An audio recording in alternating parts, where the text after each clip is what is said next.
আসন্ন বোরো মৌসুমে সরকারিভাবে চাল ও ধানের নতুন দাম নিয়ে মিশ্র প্রতিক্রিয়া জানিয়েছেন কৃষক এবং ব্যবসায়ীরা।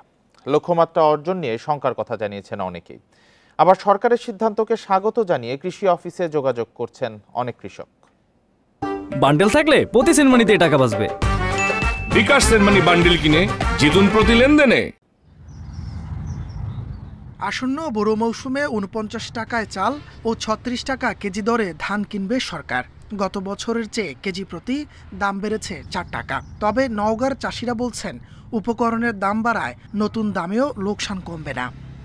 ১৪৪০ টাকা দাম, এটা সরকার ব্যান দিছে, কিন্তু আমাদের ১৫০০ টাকা হলে আমাদের একটু গায়ে গায়ে একটু যায়।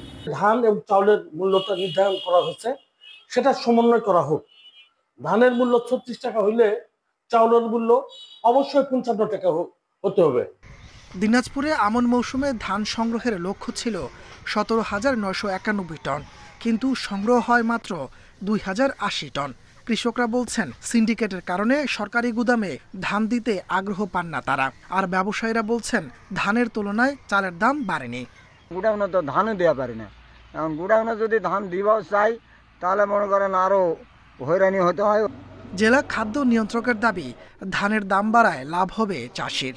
তো সরকার যে ধান এবং চালের মূল্য নির্ধারণ করেছে, আমরা আশা করছি এতে কৃষক উপকৃত হবে এবং মিল মালিকগণও স্বচ্ছন্দে তাদের চুক্তিকৃত চাল গুদামে সরবরাহ করতে পারবে।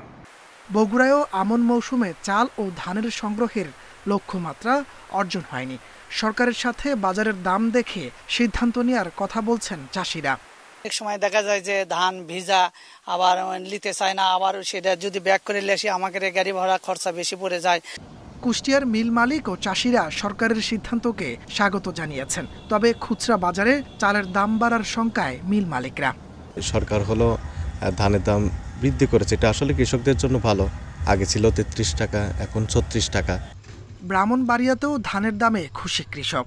এরই মধ্যে কৃষি অফিসে অনেকে খোঁজ খবর নিচ্ছেন।